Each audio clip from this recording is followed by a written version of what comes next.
स्वागत है आप सभी का दैनिक छत्तीसगढ़ चैनल पर। छत्तीसगढ़ की रोजाना खबरों को जानने के लिए इस चैनल को जरूर सब्सक्राइब कर लीजिए। इसके अलावा ये वीडियो आप कहां से देख रहे हैं कमेंट बॉक्स में लिखकर हमें जरूर अवगत कराइए। छत्तीसगढ़ में दीपावली से पहले वन मंत्री का एक बड़ा ऐलान निकलकर सामने आ रहा है। तेंदूपत्ता पारिश्रमिक का भुगतान जल्द ही अब होने जा रहा है आपके बैंक अकाउंट में। बता दें, वन एवं जलवायु परिवर्तन मंत्री केदार कश्यप ने मंथन सभा कक्ष बिलासपुर में वन वृत्त की समीक्षा बैठक में विभागीय कामकाज और योजनाओं पर निगरानी करी, जहां उन्होंने कामकाज और योजनाओं पर निगरानी के साथ ही अधिकारियों को इको टूरिज्म को बढ़ावा देने का निर्देश जारी किया। इसके अलावा यहां पर बता दें, अचानक मार अभ्यारण्य में बाघों की संख्या को लेकर भी बैठक रखी गई। साथ ही भुगतान दीपावली से पहले करने का आदेश यहां पर जारी किया गया है। साथ ही साथ चरण पादुका के लिए पैर के नापजोख अब होने वाले हैं।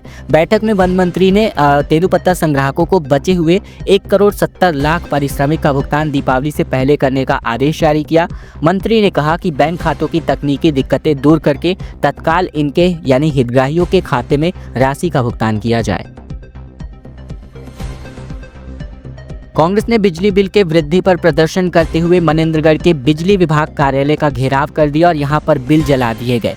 मनेन्द्रगढ़ चिरमिरी भरतपुर जिला मुख्यालय में मनेन्द्रगढ़ में कांग्रेस कार्यकर्ताओं ने विद्युत विभाग के कार्यालय का घेराव किया। परिसर में बिजली बिल जलाकर विरोध प्रदर्शन किया गया। ये प्रदर्शन बिजली बिल में लगातार हो रही बेतहाशा वृद्धि के खिलाफ किया गया। प्रदर्शन के दौरान कांग्रेस नेताओं ने बिजली चोर जैसे नारे भी लगाए। इस मौके पर कांग्रेस जिलाध्यक्ष अशोक श्रीवास्तव, यूथ कांग्रेस के जिलाध्यक्ष हफीज मेमन और पूर्व नगर पालिका अध्यक्ष राजकुमार केसरवानी समेत बड़ी संख्या में कार्यकर्ता मौजूद रहे। कांग्रेस जिला अध्यक्ष अशोक श्रीवास्तव ने बताया कि प्रदेश की भाजपा सरकार लगातार बिजली की दरों में बढ़ोतरी कर रही है, जिससे सभी वर्ग के लोग प्रभावित हो रहे हैं। इनके अनुसार लोगों के घरों में कई गुना अधिक बिजली बिल आ रहे हैं। साय कैबिनेट की बैठक आज आयोजित होने वाली है, जिसमें किसान, शिक्षा और स्वास्थ्य से जुड़े प्रस्तावों को मंजूरी दी जा सकती है। सीएम साय इस मीटिंग की अध्यक्षता करने वाले हैं। साय कैबिनेट की बैठक आज आयोजित की जानी है। बैठक नवा रायपुर के महानदी मंत्रालय भवन में दोपहर 3:30 बजे से शुरू होने वाली है। बैठक की अध्यक्षता मुख्यमंत्री विष्णुदेव साय करेंगे। इसमें प्रदेश सरकार के सभी मंत्री शामिल होंगे और कई महत्वपूर्ण मुद्दों पर चर्चा की जाएगी। जानकारी के मुताबिक बैठक में प्रदेश की विकास परियोजनाओं की प्रगति और नई योजनाओं की रूपरेखा पर विचार किया जाएगा। खासकर किसानों के लिए नई योजनाओं, सब्सिडी, आधुनिक कृषि तकनीक और सहकारी समितियों से जुड़े प्रस्तावों पर निर्णय लिए जाने की संभावना है। इसी के साथ ही स्वास्थ्य सेवाओं के विस्तार, सरकारी अस्पतालों की व्यवस्थाओं में सुधार और शिक्षा के क्षेत्र में नए कार्यक्रम शुरू करने जैसे मुद्दे पर भी गंभीर चर्चा हो सकती है। बैठक में प्रदेश की आम जनता को लेकर भी नई घोषणाओं की उम्मीदें नजर आ रही। बाढ़ की चपेट में 40 लाख रुपए के मक्का का फसल बर्बाद हो गया। गरियाबंद में ये हालात देखने को मिल रहे हैं। देवभोग और अमलीपदर में 100 एकड़ की फसल पूरी तरीके से चौपट हो चुकी है। गरियाबंद जिले में भारी बारिश और बाढ़ की वजह से किसानों की फसलें बर्बाद हो गई हैं। देवभोग और अमलीपदर तहसील क्षेत्रों में लगभग 100 एकड़ की लगी हुई 40 लाख रुपए की मक्का की फसल पूरी तरीके से नष्ट हो गई है। बरही नदी में आई बाढ़ ने अमार गाँव के तकरीबन 9 से अधिक किसानों को प्रभावित किया। यहाँ तकरीबन 15 एकड़ में लगी तकरीबन 6 लाख रुपए की मक्का और धान की फसल पूरी तरीके से चौपट हो गई। किसानों को 2 लाख रुपए अधिक का साहूकारी कर्ज चुकाने की चिंता अब सता रही है। अमार गांव के किसान मोहन बीसी, शत्रुघ्न नागेश, इसके अलावा तुलसी नागेश, गणेश पौंड और उपस्तम, साथी लक्ष्मण, नरेश और विनोद समेत अन्य छोटे किसान बरही नदी के कछाड़ पर मक्की की खेती कर। केसकाल घाट में काफी लंबा जाम लग गया है, जहां शिक्षा मंत्री गजेंद्र यादव का काफिला यहां फंस गया। पहली बार बस्तर प्रवास पर आए हुए थे। छत्तीसगढ़ के बस्तर की लाइफलाइन कहे जाने वाली नेशनल हाईवे 30 केसकाल घाट में काफी लंबा जाम लगा हुआ है। इस दौरान शिक्षा मंत्री का काफिला भी जाम में फंस गया। इनके साथ ही कोंडागांव विधायक लता उसेंडी और चित्रकोट के विधायक विनायक गोयल भी यहाँ पर फंसे नजर आए। गजेंद्र यादव शिक्षा मंत्री बनने के बाद पहली बार बस्तर प्रवास पर आए थे। केसकाल घाट और जर्जर सड़कों में आधा घंटे तक आवागमन पूरी तरीके से बाधित रहा। वहीं वाहन चालकों की लापरवाही के कारण जाम लग गया। आए दिन इस घाट में जाम की स्थिति बनती है। वहीं 2 दिन पहले ही नेशनल हाईवे 30 के केसकाल घाट में लंबा जाम लग गया था। घाट के 5वें मोड़ पर गड्ढे में ट्रक के फंसने की वजह से दोनों तरफ कई किलोमीटर तक वाहनों की काफी लंबी कतारें लग गई थी। वहीं नेशनल हाईवे के केसकाल पुलिस जाम खुलवाने में जुटी रही। वहीं आवाजाही के शुरू होते ही केसकाल घाट में भारी जाम की स्थिति देखने को मिली थी। अग्निवीर के अभ्यर्थियों को फिजिकल टेस्ट का ट्रेनिंग दिया जाना है। रायगढ़ पुलिस लाइन में 5 अक्टूबर से यह प्रशिक्षण कार्यक्रम शुरू होने जा रहा है। छत्तीसगढ़ के रायगढ़ में अग्निवीर भर्ती के लिए लिखित परीक्षा में पास होने वाले अभ्यर्थियों को फिजिकल टेस्ट के पहले ट्रेनिंग दी जानी है। प्रशासन और पुलिस की ओर से यह प्रशिक्षण शिविर 5 अक्टूबर से शुरू होगा, जिसमें आने वाले अभ्यर्थियों को पुलिस विभाग के ट्रेनर्स कई तरह की जानकारी साझा करेंगे। इस प्रशिक्षण शिविर में आने वाले अभ्यर्थियों को रहने और खाने की निःशुल्क सुविधा प्रदान की जा रही है। साथ ही फिजिकल टेस्ट से पहले विशेष प्रशिक्षकों की ओर से शारीरिक दक्षता की तैयारी कराई जाएगी, ताकि अधिक से अधिक संख्या में अभ्यर्थी अग्निवीर की फिजिकल टेस्ट में पास हो सकें। प्रतिभागियों को प्रशिक्षण के दौरान आवश्यक किट भी निःशुल्क तरीके से वितरित किया जाएगा। बताया जा रहा है कि शिविर में जितने भी अभ्यर्थी आएंगे वहां उनके ठहरने की व्यवस्था होगी। नवरात्रि की स्पेशल ट्रेन में तकरीबन 3 से लेकर 17 घंटे तक की लेट लतीफ़ी देखने को मिल रही है। गीतांजलि, आजाद हिंद समेत कई ट्रेनें घंटों विलंब से चल रही हैं। रेलवे ने दूसरे जोन को इसका कारण बताया है। नवरात्रि में रेलवे प्रशासन के दावे काफ़ी तरीके से विफल साबित हुए हैं, जहां 17 ट्रेनें 3 से लेकर 17 घंटे देरी से चल रही हैं। गीतांजलि, आजाद हिंद, ज्ञानेश्वरी, अहमदाबाद, समरसता और हापा एक्सप्रेस जैसी कई प्रमुख ट्रेनें घंटों विलंब से अपने गंतव्य पर पहुंची। रेलवे इन देरी के कारण दूसरी जोनों के ट्रेनों का संचालन विलंब से होना बताया जा रहा है। नवरात्रि पर्व के दौरान लाखों श्रद्धालु देश भर के विभिन्न धार्मिक स्थलों की ओर यात्रा करते हैं।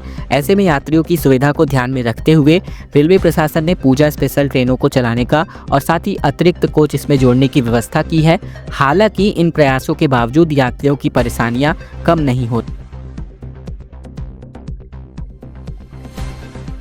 पीएचई में केमिस्ट के तकरीबन 12 पदों पर सीधी भर्ती आयोजित होने जा रही है। बता दें, छत्तीसगढ़ व्यापमं ने इसके लिए नोटिफिकेशन जारी कर दिया है और इसके लिए आप फॉर्म आवेदन भर सकते हैं।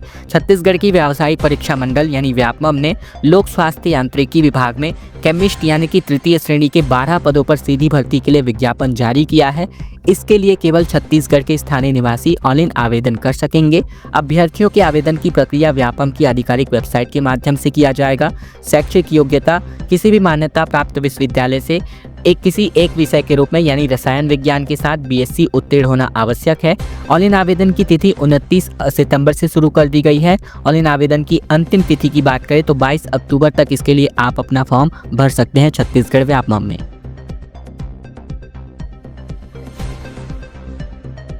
एक बार फिर छत्तीसगढ़ के लिए भारी बारिश की चेतावनी जारी कर दी गई है। 5 जिलों में येलो अलर्ट भी जारी किया गया है। छत्तीसगढ़ के बंगाल की खाड़ी में बने लो प्रेशर एरिया के कारण मौसम विज्ञान विभाग ने पूरे छत्तीसगढ़ में पानी यानी 30 सितंबर को तेज बारिश की संभावना जताई है। इसके चलते जांजगीर चांपा, बालोद, बस्तर, गरियाबंद और रायगढ़ समेत इन 5 जिलों में येलो अलर्ट जारी किया गया है। साथ इस दरमियान अगर हम बात करें तो छत्तीसगढ़ में गरज चमक के साथ तेज बारिश हो सकती है। बिजली गिरने और आंधी चलने की भी संभावना है। हालांकि राज्य के अधिकांश जिलों में मौसम सामान्य रहने की उम्मीद है। बीते 24 घंटे की बात करें तो प्रदेश के अधिकांश हिस्सों में हल्की से लेकर मध्यम स्तर की बारिश दर्ज की गई है। इस दौरान सबसे अधिक वर्षा देवभोग में हुई, जहाँ 30 मिलीमीटर का पानी बरसा है।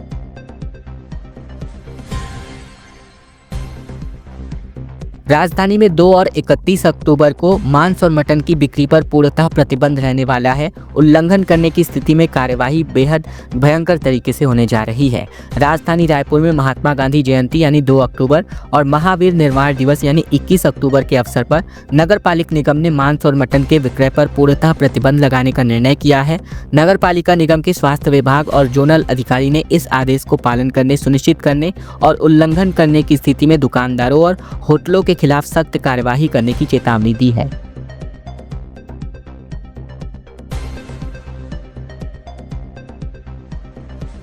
दीपक बैज ने कहा कि छत्तीसगढ़ में 2500 गायों की मौत, 5 लाख गायें गायब हो गई हैं। छत्तीसगढ़ में इन्होंने कहा कि यूपी और महाराष्ट्र के स्लॉटर हाउस पूरी तरीके से छत्तीसगढ़ के गायों को भेजा जा रहा है। छत्तीसगढ़ प्रदेश कांग्रेस कमेटी के अध्यक्ष दीपक बैज ने कहा कि पिछले पौने 2 साल में छत्तीसगढ़ से तकरीबन 5 लाख गौवंश गायब हो चुके हैं। लगभग 2500 गायों की भूख, हादसे और जहरीला पदार्थ खाने की वजह से मौत हुई है। बजरंग दल, विश्व हिंदू परिषद के कार्यकर्ताओं को समौदा, कल्लू और खरोरा जाकर गायों की स्थिति खेती करने का जायजा लेने के लिए निर्देशित किया गया। बैज ने कहा कि भाजपा राज में गायों को यूपी और महाराष्ट्र के स्लॉटर हाउस भेजा जा रहा है। भाजपा खुद गौरक्षकों को बताती है, लेकिन मोदी सरकार के समय दुनिया का दूसरा सबसे बड़ा बीफ निर्यातक बन चुका है, जिससे हर साल तकरीबन 4.3 अरब डॉलर कमाए जा रहे हैं। बैज ने रायपुर के राजीव भवन में सोमवार को प्रेस कॉन्फ्रेंस करके ये बातें कही। बेलतरा विधायक ने 200 किलोमीटर की पदयात्रा को संपन्न किया। सुशांत शुक्ला ने कहा कि मतांतरण के लिए कुचक्र को भेदने के लिए यह ध्वज यात्रा आयोजित करी गई है। छत्तीसगढ़ के बिलासपुर जिले के बेलतरा विधायक सुशांत शुक्ला ने नवरात्र के अवसर पर यानी षष्ठी तिथि पर अपने ध्वज यात्रा के तकरीबन 200 किलोमीटर पूरे किए। इस दौरान वन मंत्री केदार कश्यप के साथ साथ उन्होंने पदयात्रा कर रतनपुर में महामाया देवी का दर्शन भी किया। साथ ही विधानसभा अध्यक्ष डॉक्टर रमन सिंह ने प्रदेश में चर्चित इस ध्वज यात्रा के लिए विधायक सुशांत शुक्ला को बधाई दी। साथ ही साथ अगर हम बात करें तो अपने ध्वज की यात्रा के दौरान रविवार सुबह 11 बजे विधायक सुशांत शुक्ला ने प्रधानमंत्री मोदी के मन की बात का सीधा प्रसारण सुनकर 6वें दिन की यात्रा की शुरुआत की, जो सेंद्री, लोफंदी, अमतरा, पिंडरवा, रानीगांव, मदनपुर होते हुए 8 बजे तक रतनपुर स्थित महामाया मंदिर।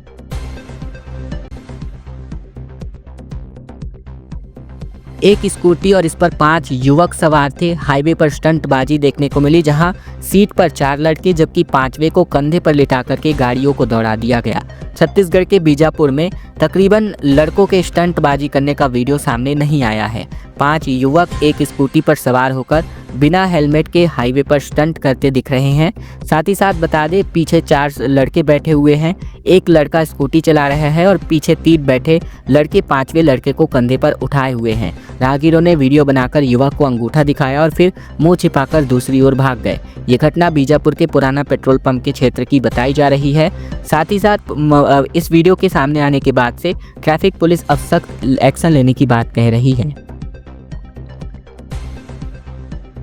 गुदलीवाला बाबा धाम पहुंचे सीएम साय। देवरी साहब में इन्होंने मत्था टेका। छत्तीसगढ़ के मुख्यमंत्री विष्णुदेव साय ने गुदलीवाला धाम पहुंचे, जहां उन्होंने बताया कि साहेब की देवरी साहेब में माथा टेकने और आशीर्वाद लेने संबंधित, इसके अलावा गुदलीवाला बाबा में संत बाबा हरदास राम साहब, इसके अलावा वर्णी महोत्सव में, वर्षी महोत्सव में मुख्यमंत्री के साथ साथ ब्रजमोहन अग्रवाल और विधायक मोतीलाल साहू भी मौजूद थे। सभी ने प्रदेश की खुशहाली के लिए दुआ मांगी थी। गुदलीवाले धाम में तीसरे दिन देश भर से संत महात्मा आए और सभी श्रद्धालुओं को आशीर्वाद प्रदान किया। जिन शहर के 5 पंचायत मुखिया, प्रतिनिधि मंडल और महिला मंडल ने शाम 5 बजे तक भवन प्रस्तुत किया। राजकोट से आए कशिश और फ्रांसी ने माता और बाबा पर भजन गाए और मुंबई से लता फगतानी और साथ ही साथ नागपुर से सुशील भगत ने जो है पूजन अर्चन की। अमित शाह ने कहा कि युद्ध विराम नहीं होगा, नक्सली हथियार डाले। सरेंडर करने वाले पर सरकार रेड कार्पेट बिछाएगी। छत्तीसगढ़ उड़ीसा बॉर्डर पर 3 इनामी नक्सली ढेर किए गए हैं। छत्तीसगढ़ में अमित शाह ने कहा था कि 31 मार्च 2026 को यह देश नक्सलवाद से मुक्त हो जाएगा।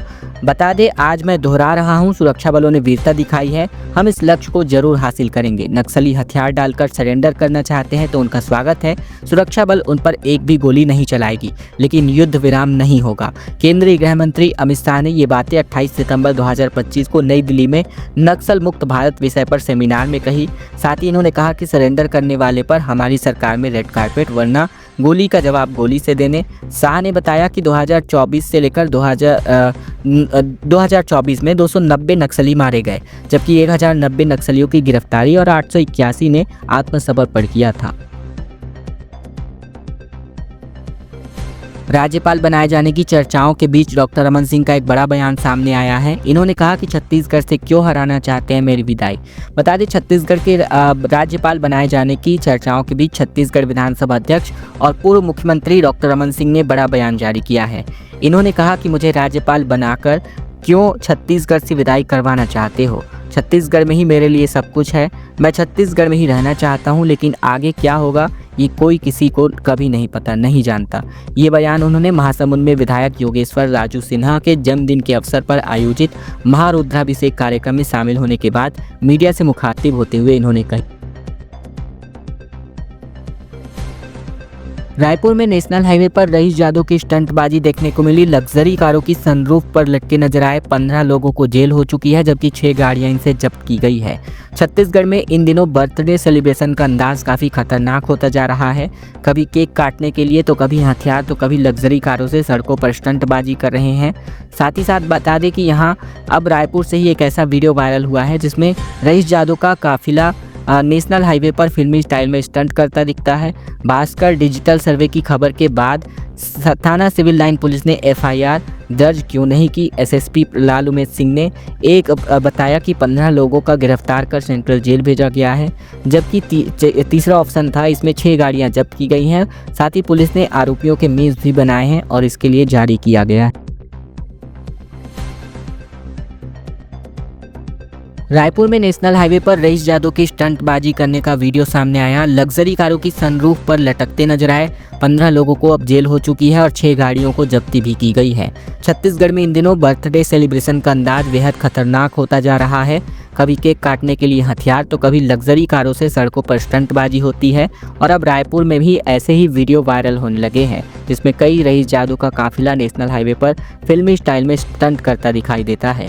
भास्कर डिजिटल सर्वे के मुताबिक सिविल लाइन पुलिस ने एफआईआर दर्ज की है। रायपुर एसएसपी लाल उमेश सिंह ने बताया कि 15 लोगों को गिरफ्तार कर सेंट्रल जेल भेजा गया है। 8 गाड़ियों की पहचान की गई है, जिसमें से 6 गाड़ियां जब्त की गई हैं और साथ ही साथ पुलिस और आरोपियों के मीम्स भी बनाए गए हैं और साथ ही जारी किए गए हैं। खबरों का सिलसिला बस यहीं तक का था। वीडियो अगर आपको पसंद आया है तो वीडियो को एक छोटा सा लाइक कर दीजिए। चैनल पर नए हैं, चैनल जरूर सब्सक्राइब कर लीजिए ताकि छत्तीसगढ़ की रोजाना खबरें बिना किसी रुकावट के हम आप तक पहुंचा सके। तो इस चैनल को जरूर से सब्सक्राइब कीजिएगा छत्तीसगढ़ में रिपेयरिंग के लिए।